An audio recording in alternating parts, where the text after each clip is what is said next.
What's your name?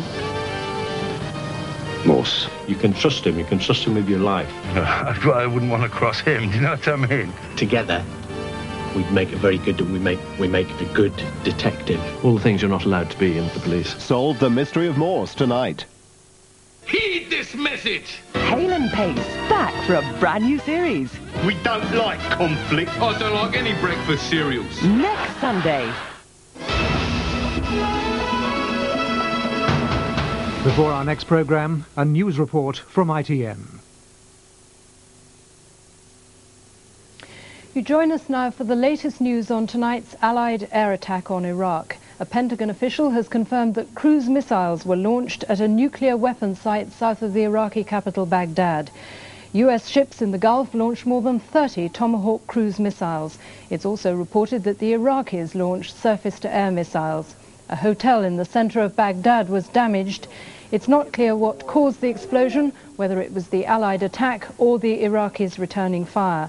One person was killed and 3 people are reported to have been injured. The first indications that an airstrike had begun came when Iraqi air defense units in Baghdad opened fire.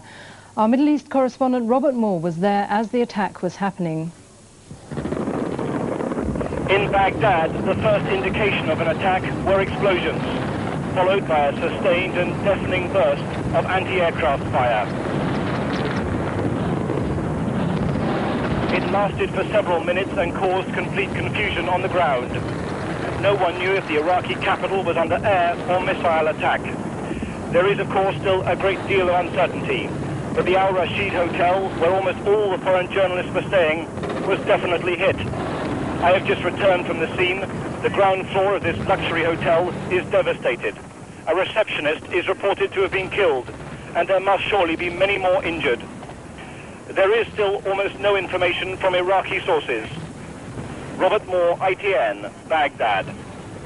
Well, within the past hour, the White House spokesman Marlin Fitzwater has made it clear that the attack was in retaliation for Saddam Hussein's flouting of UN resolutions passed after the Gulf War. This strike was designed to help achieve the goals of United Nations Security Council resolutions 687, 707, and 715, namely, to ensure that Iraq never again acquires weapons of mass destruction, nuclear, chemical, and biological, as well as ballistic missiles.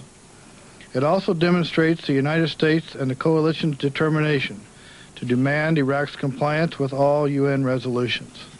Our correspondent Bill Neely now joins us in Washington. Bill, this target was very deliberately chosen, wasn't it? Yes, a target with military and symbolic significance. The US says it made parts for nuclear weapons.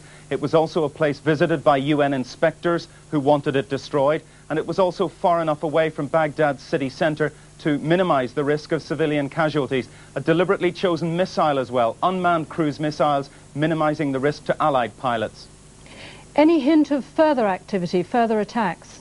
To quote Marlin Fitzwater, I don't believe you can assume these kind of episodes are over. Thank you, Bill. And that's all for now. The next scheduled news is at 11 o'clock. Habla.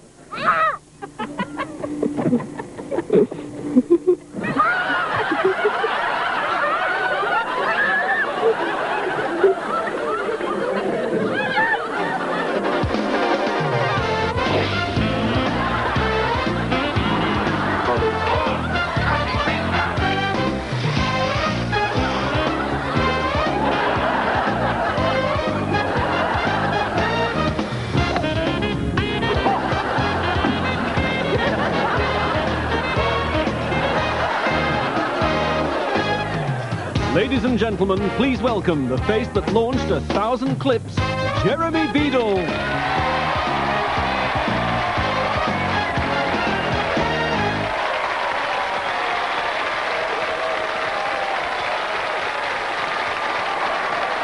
Thank you. Hi, good evening and welcome once again to You Been